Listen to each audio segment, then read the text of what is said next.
ومن أحسن قولا ممن دعا إلى الله وعمل صالحا وقال إنني من المسلمين. السلام علیکم. اعوذ باللہ من الشیطان الرجیم. بسم اللہ الرحمن الرحیم. رب اشرح لی صدری یسر لی امری واحلل عقدۃ من لسانی یفقہوا قولی. جیسا کہ آپ لوگوں کو پتا ہے کہ ہمارا جو ہفتہ وار اجتماع ہے جو ہر ہفتے ظہر کی نماز کے بعد شروع کیا جاتا ہے، جس کا پروگرام ہر ہفتے ہوتا ہے ظہر کو. آج پروگرام میں ایک نئی بات یہ ہے کہ پروگرام تو ہم لوگ پچھلے کئی سالوں سے کرتے آ رہے ہیں، لیکن پہلی بار ہم لوگ اپنے پروگرام کو اپنے نیو یوٹیوب چینل فکر دین پہ اپلوڈ کرنے جا رہے ہیں. تو پروگرام کی جو شروعات ہے، ہمارے پروگرام کی شروعات، اور کسی بھی جو پروگرام کی شروعات ہوتی ہے وہ درس قرآن سے ہوتی ہے، جو کہ صحیح طریقہ بھی ہے. تو ہمارا جو پروگرام ہے آج کا، جس میں درس قرآن کی ذمہ داری برادر عروج پرویز کو دی گئی ہے. پچھلے کئی ہفتوں سے ہمارے یہاں جو پروگرام ہو رہا تھا اس میں سورہ بقرہ کی آیت چل رہی تھی، اور الحمدللہ ہم لوگ 130 آیت تک پچھلی بار ہو چکا تھا. اس بار انشاءاللہ عروج صاحب کو اگلا پروگرام جو عروج صاحب جو پہلا پروگرام ہے درس قرآن کا، وہ عروج پرویز صاحب کا ہے. ان کو 20 منٹ کا وقت دیا جائے گا. اس کے بعد جو اگلا پروگرام ہے وہ برادر شیران کا ہے، جن کو درس حدیث کی ذمہ داری دی گئی تھی. ان کے پاس 10 منٹ کا وقت رہے گا. اعوذ باللہ من الشیطان الرجیم. بسم اللہ الرحمن الرحیم. رب اشرح لی صدری ویسر لی امری واحلل عقدۃ من لسانی یفقہوا قولی. السلام علیکم ورحمۃ اللہ وبرکاتہ. بسم اللہ الرحمن الرحیم. اذ قال له ربه اسلم قال اسلمت لرب العالمین ووصى بها ابراہیم بنیہ ویعقوب یا بنی ان اللہ اصطفى لكم الدین فلا تموتن الا وانتم مسلمون. صدق اللہ عظیم. پڑھی گئی آیت کا ترجمہ ہے: جب ان کے پروردگار نے ان سے کہا کہ سر تسلیم خم کر دو تو وہ فوراً بولے میں نے رب العالمین کے ہر حکم کے آگے سر جھکا دیا. اور اسی بات کی ابراہیم نے اپنے بیٹوں کو وصیت کی، اور یعقوب نے بھی اپنے بیٹوں کو کی: اے میرے بیٹوں، اللہ نے یہ دین تمہارے لیے منتخب فرما لیا ہے، لہٰذا تمہیں موت بھی آئے تو اس حالت میں آئے کہ تم مسلم ہو. یہ سورہ بقرہ ہے، اور میں نے سورہ کی 16ویں رکوع کی 3 آیات، آیت نمبر 2 آیات، آیت نمبر 131 اور 132 کی تلاوت کی ہے. سورہ بقرہ ایک مدنی سورہ ہے، اور آپ کو معلوم ہے کہ یہ قرآن مجید کی سب سے لمبی سورہ ہے. اس میں ٹوٹل 286 آیت ہیں. میں نے جو ابھی 2 آیت آپ کو پڑھ کر سنایا سورہ بقرہ کا، یہاں اللہ سبحانہ وتعالی حضرت ابراہیم علیہ السلام کا ذکر کرتے ہیں. دراصل اس سورہ کی 15ویں رکوع کی 3ری آیت سے حضرت ابراہیم علیہ السلام کا ذکر شروع ہوتا ہے، اور یہاں اس کا کنٹینیویشن ہے. جب ان کے پروردگار نے ان سے کہا کہ سر تسلیم خم کر دو تو وہ فوراً بولے میں نے رب العالمین کے ہر حکم کے آگے سر جھکا دیا. سر تسلیم خم کر دینے کا مطلب ہے کہ فرما بردار ہو جاؤ. جب ان کے پروردگار نے ان سے کہا کہ سر تسلیم خم کر دو یا فرما بردار ہو جاؤ تو وہ فوراً بولے میں نے رب العالمین کے ہر حکم کے آگے سر جھکا دیا. قرآن میں مختلف مقام پہ آپ کو حضرت ابراہیم علیہ السلام کے ان تمام فرمانبرداری کی تفصیل بیان ہوئے گی. ان کی پوری زندگی، حضرت ابراہیم علیہ السلام کی پوری زندگی سراسر قربانی ہی قربانی تھی. دنیا میں جتنی ایسی چیز ہے جس سے انسان محبت کرتا ہے، ان میں سے کوئی چیز ایسی نہ تھی جس کو حضرت ابراہیم علیہ السلام نے حق کے خاطر قربان نہ کیا ہو. اور دنیا میں جتنے ایسے خطرات ہیں جس سے انسان ڈرتا ہے، ان میں سے کوئی خطرہ ایسا نہ تھا جسے حضرت ابراہیم علیہ السلام نے حق کی راہ میں نہ جھیلا ہو. اپنے قوم سے الگ ہوئے، وطن چھوڑنا پڑا، اپنے باپ کی مخالفت کی پرواہ نہ کی، اور صاف کہہ دیا انی بریء مما تشرکون، سورہ انعام آیت نمبر 67۔ اور بھی بہت ساری سخت آزمائش قرآن حکیم میں آئی ہے، الگ الگ سورہ میں آئی ہے حضرت ابراہیم علیہ السلام کے سلسلے سے، لیکن وقت نہیں ہے کہ میں تفصیلی گفتگو آپ کے ساتھ کروں۔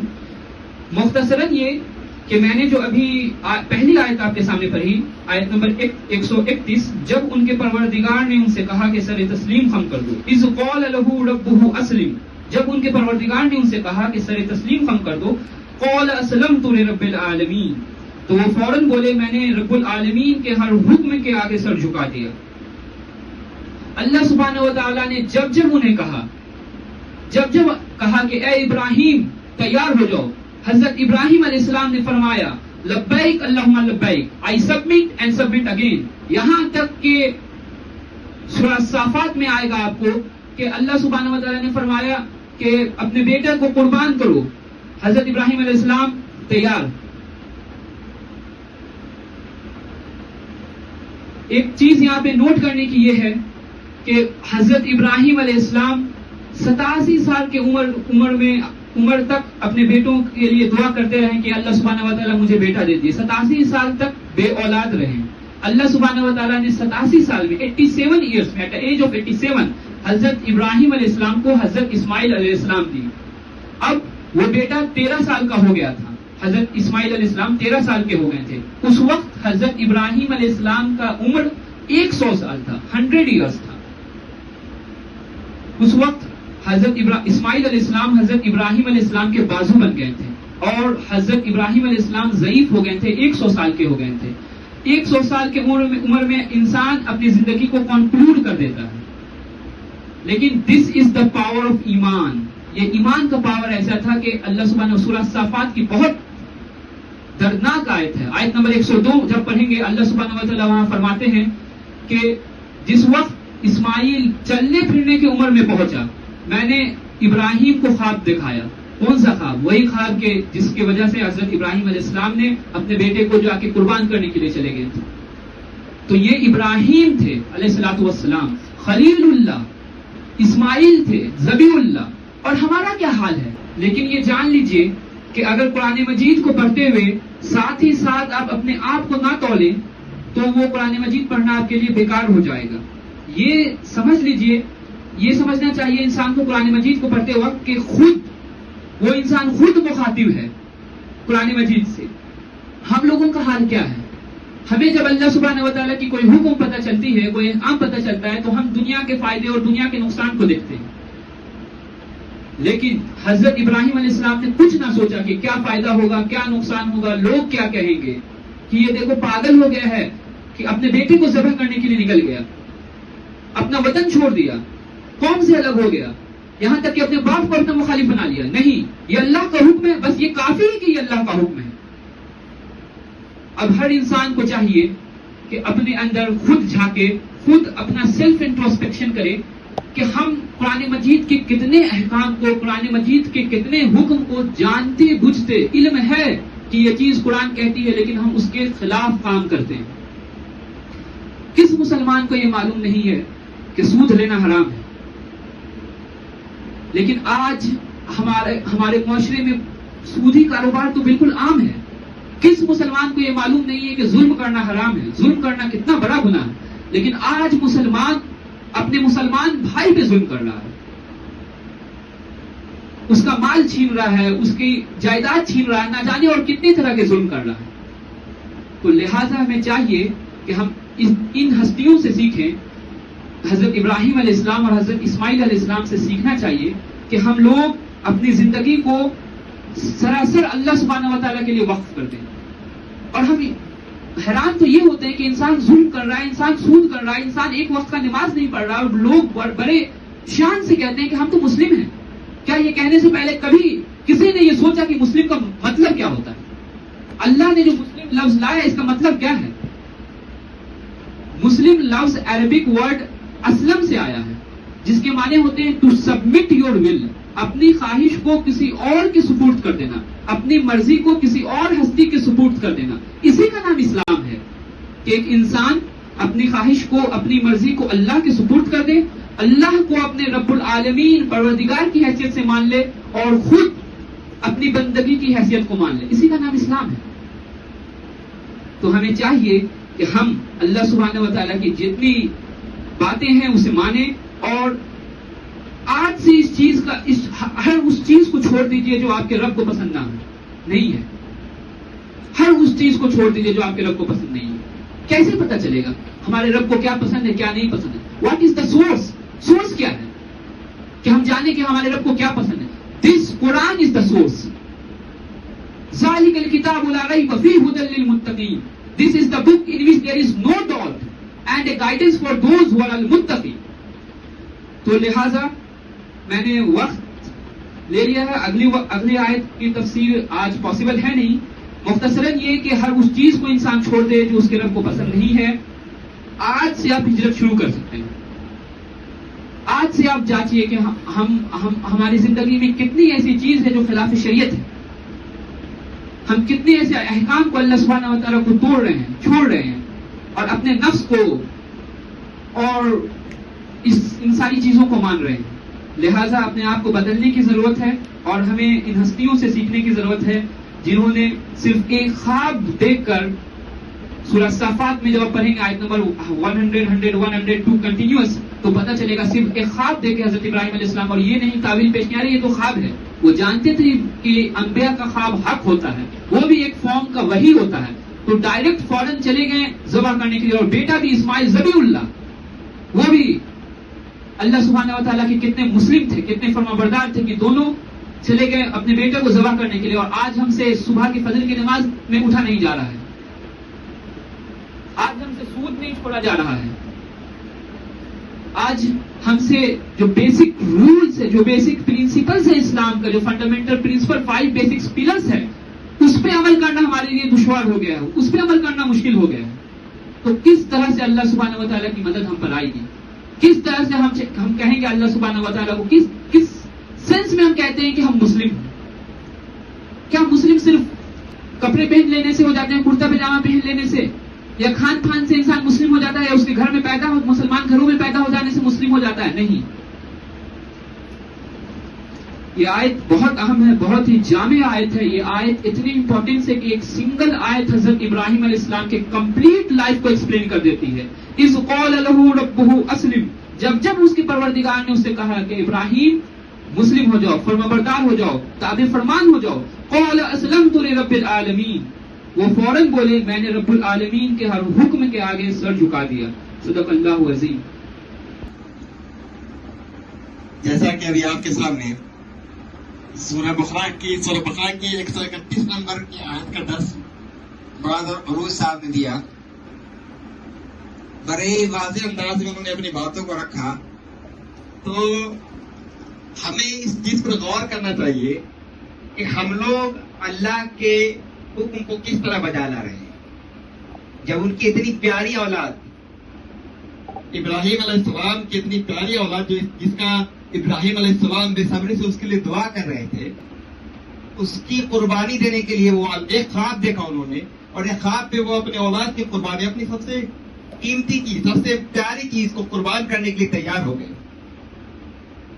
اور آج ہم لوگ اگر غور کریں کہ ہم لوگوں سے اللہ تعالیٰ کیا چاہتا ہے. اللہ تعالیٰ نے ہمیں قرآن دیا، قرآن پڑھنے کو، قرآن سمجھنے کو، قرآن پہ عمل کرنے کو. ہم لوگوں سے چھوٹی سے چھوٹی چیزیں نہیں ہو پا رہی ہیں. ہم لوگ اللہ تعالیٰ نے ہمیں اتنی بڑی نعمتیں بخشی ہیں. اگر غور کیا جائے اپنے اوپر، انسان کو دیکھا جائے کہ اللہ تعالیٰ نے انسان کو کیا چیز نہیں دیا، تو ہمیں چاہیے کہ اللہ تعالیٰ نے جس مقصد سے ہمیں دنیا میں بھیجا ہے، ایسا نہیں کہا اللہ تعالیٰ نے کہ صرف تم دین کا ہی کام کرو. اللہ تعالیٰ نے کہا ہے دین اور دنیا دونوں کو لے کر چلو، دونوں کے مطابق چلو، اور اپنے اللہ کی فرمانی کرو. لیکن ہم لوگ جو ہیں اپنے فائدے کے لیے بہت سارے ایسے غلط کام کر رہے ہیں جس کی صاف منائی ہے. قرآن میں باتیں آ گئی ہیں کہ وہ حرام قرار دیا گیا، بہت ساری چیزیں حدیث میں بار بار آ رہا ہے بات، لیکن ہم لوگ اپنے فائدے کے لیے ان سب چیزوں کو نظر انداز کرتے ہیں، گناہ ثواب کو تھوڑے دیر کے لیے سائڈ کر دیتے ہیں وہاں پر. آپ کو پتا ہے کہ دنیا کچھ نہیں ہے. آج ہم لوگ ہیں یہاں پر، سبھی لوگ بیٹھے ہیں، کون اس کی کب وفات ہو جائے. تو یہ ہمارا ٹھکانہ نہیں ہے. 4 دن کی دنیا ہے، تو یہ ایک ایگزامینیشن ہال ہے دنیا. ہم لوگوں کو اللہ پاک نے ایک ایگزامینیشن ہال میں ایگزام دینے کے لیے بھیجا ہے. اصلی جو جگہ ہے وہ تو ہمارا آخرت ہے، تو ہمیں وہاں کی تیاری کرنی چاہیے. تو زیادہ وقت نہیں لوں گا. ساتھ ہی ساتھ اگلے پروگرام کے لیے میں برادر شیعان کو دعوت دینا چاہوں گا. آپ کے پاس 10 سے 15 منٹ کا وقت آپ کو دیا جاتا ہے آپ کو حدیث پیش کرنے کے لیے. اعوذ باللہ من الشیطان الرجیم. بسم اللہ الرحمن الرحیم. الحمدللہ رب العالمین والصلاة والسلام علی سید الانبیاء والمرسلین.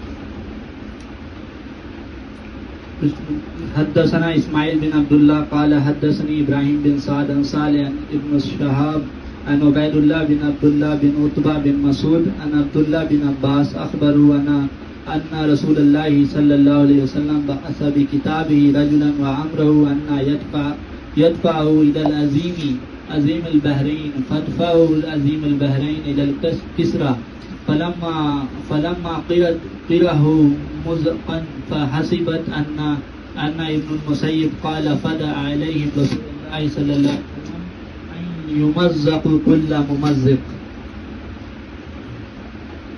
یہ جو بخاری شریف کی ابھی عربی عبارت پڑھی گئی، اس میں جو نام کا ایک ہے اسماعیل بن عبداللہ ہے، ابراہیم بن سعد ہے، یہ سب جتنے بھی ہیں ان کو اصول حدیث کے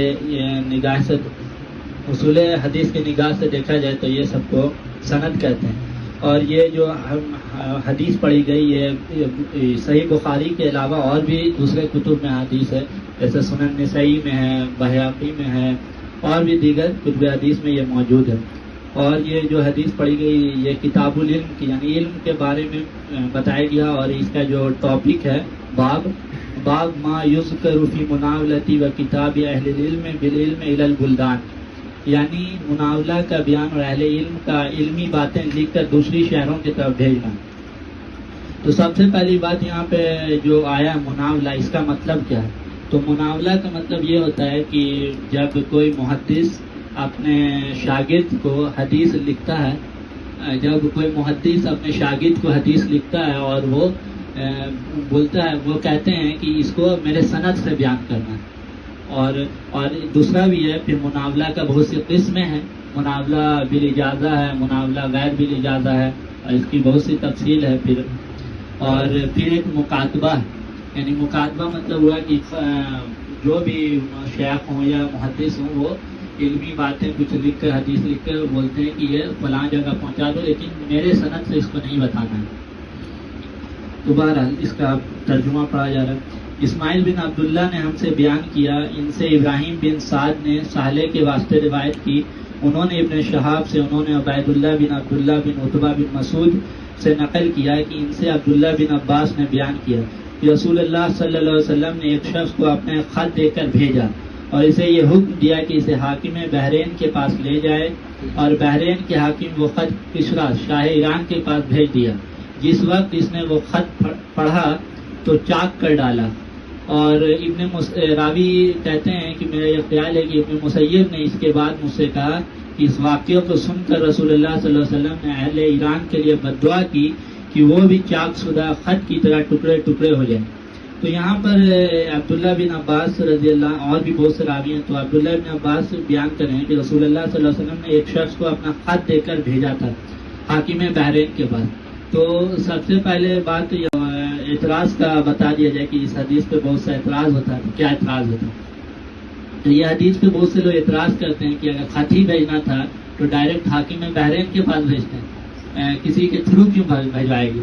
تو اس کا جواب یہ ہے کہ اس زمانے میں خط بھیجوایا ہی جاتا تھا کسی کے تھرو، اس وجہ سے کہ اگر ڈائریکٹ بھیجوایا جاتا تو وہ نہیں پڑھتا تھا خط، ایسے ردی کے ٹوکری میں پھینک دیا جاتا تھا.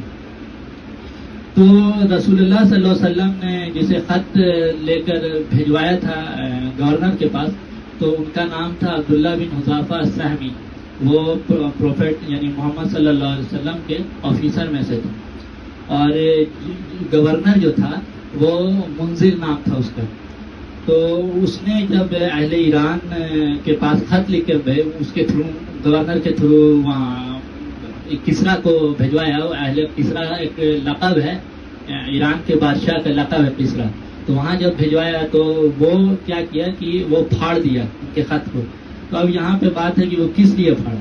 تو پھاڑا اس لیے وہ بہت ایک بادشاہ تھا اور اس کو بہت بڑا اپنے اوپر گھمنڈ تھا اور بہت اس کو عداوت تھی رسول اللہ صلی اللہ علیہ وسلم سے. وہ اس لیے پھاڑا کہ جب خط دیکھا تو اس نے خط میں اپنا نام پہلے نہیں دیکھا. اس نے دیکھا محمد صلی اللہ علیہ وسلم کا نام ہے تو اس نے عداوت میں پھاڑ دیا خط کو.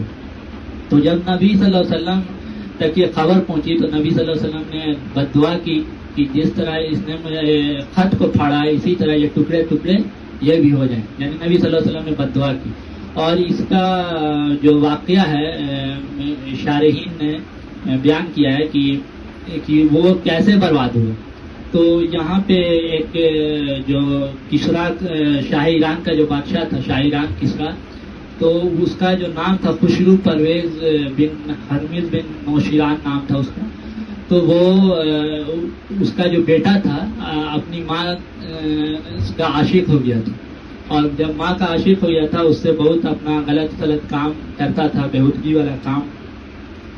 تو جب اس کو اس میں پرابلم ہونے لگا کہ ہم اپنے والد کے سامنے کیسے کریں گے، تو والد کو کیا کیا، وہ مار دیا، قتل کر دیا یعنی. اور بہت دردناک طریقے سے قتل کیا اور پیٹ وٹ بھی پھاڑ دیا.